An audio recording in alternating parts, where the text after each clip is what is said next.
Namaskar, and a very, very good morning to all of you. Today is a wonderful day. When I'm addressing you, I feel really very happy because I'm looking forward to day after tomorrow, the day when our children are going to come back to school. And I'm sure that our children are all looking forward to come to school as much as we are looking forward to receiving them. You would have already received a Google form that's being floated for the parents' consent. Please ensure that it is filled and submitted right on time. And in fact, it should be done immediately.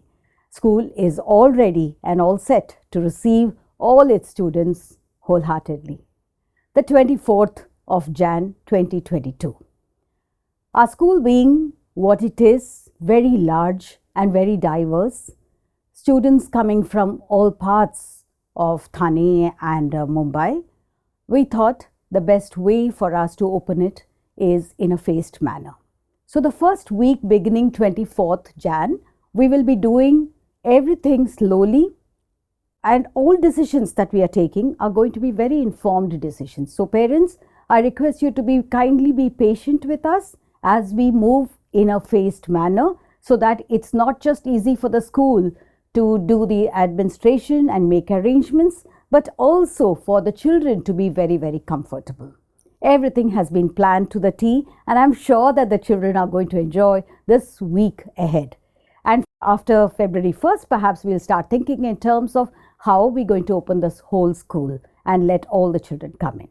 So I'm going to be revealing the plan for the week 24th Jan to 31st Jan. And you will notice that every class comes at least twice to school and 2 consecutive days. This is in order to help the children adapt to the new change that they're going to have of coming physically to school. So the timings is from 8 a.m. to 11 a.m. That's batch number 1, and batch number 2 is 1 p.m. to 4 p.m.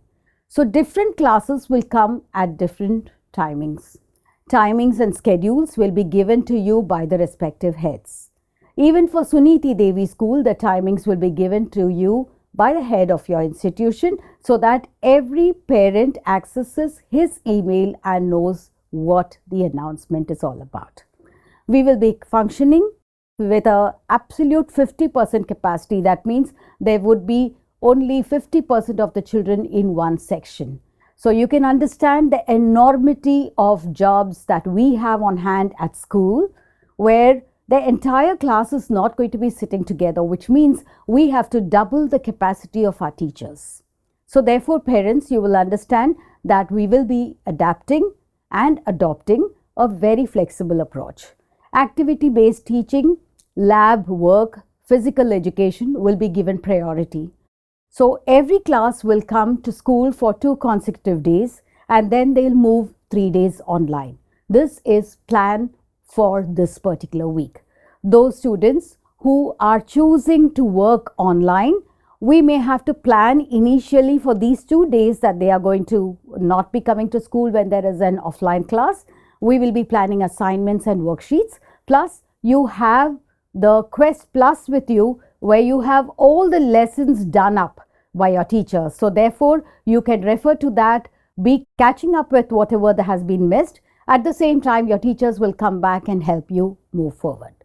What we are planning and what can students expect from us and what can parents expect from us?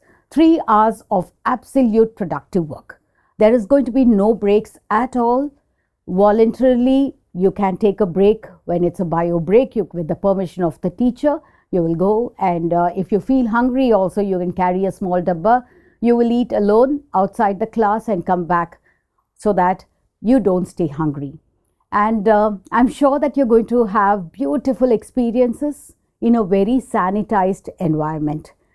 From 8 to 11 when the students are there, again it's sanitized before that. After 11 o'clock, we'll be sanitizing the whole place again. The whole school is completely set and ready to receive our children, and we have filtered drinking water, but I would advise parents to send water bottles with their children so that they drink the water that they're bringing from home.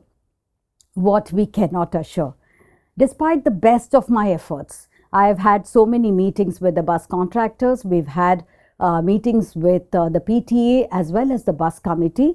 In fact, I facilitated a meeting where the bus contractors interacted with the parents of the bus committee and the PTA to decide on the way forward for the school buses. We all understand what the bus contractors are going through because their buses have just been stationary for over 2 years. The drivers have all left, the assistants are no longer with them, and the buses are not in good condition. So they need time for the whole buses to be set well. Under the circumstances, they had also laid down a few conditions which I'm sure that the parent community is very well aware of. So under the conditions that we are in right now, perhaps there won't be any school buses. Okay, but we are also trying our best what can be done under the circumstances. If I would advise a carpool right now so that we can get the children to school, because I would love that all children come to school. There's nothing that you can do at home now. Okay, it's time for things to open up. This is completely a trial period. The period beginning from 24th of Jan to the 31st of Jan. We will revisit the plan during this week. We will know exactly where we stand and what we will do. For the parents of Suniti Devi School, I'd like to just say this, that we are going to be starting your classes. Again, 2 classes at a time. 10:45 to 1 will be one slot and 1 p.m. to 3:45 will be the second slot. All the timings, the classes that are going to be coming for the particular timings, all of that will be revealed to you by your own teachers. All parents are requested to kindly support the school in its endeavor in opening the gates for the children. We want them to do a lot more of physical activities because that's what is missing and that's what children have missed. No amount of physics, chemistry, history and geography they missed, but they certainly miss their PE periods. They certainly miss being with their friends, and that's what we are trying to do. Get them to be active. We want them to be interacting with their teachers, talking to their friends so that they come out of whatever that they have gone through. And all our children have been brilliant. They've shown resilience. They've shown the power to be able to live up to the expectations of their own selves, forget about the expectations of their teachers and the parents. So I think that's what we are in. We are in a world where we have to help our children develop the right kind of skills to be able to adopt and adapt. So there will be certain inconveniences. I can foresee the inconvenience that a parent will face when the child is not having a school bus. But that is a temporary phase. And I'm sure that we will tide over it very, very soon. Together, you and I have to make this happen. Make this happen for the sake of our children so that they have a happy schooling ahead. And KG children, I didn't talk to you at all. Okay, to all my kindergartners, I'm going to tell you, you're going to have a fun time in school. We will be calling you section-wise for a fun tour of the school where you will have activities galore and you will dance, sing and play with your teachers. Okay, and that's how you're going to open up. After a couple of weeks, you will come back to school full time. But till that time, we're going to be taking careful, informed decisions. Parents, I'm sure you're with me as you are always. And I look forward to a wonderful, wonderful school reopening. I'm so excited about having our children back. Are you? Thank you very much.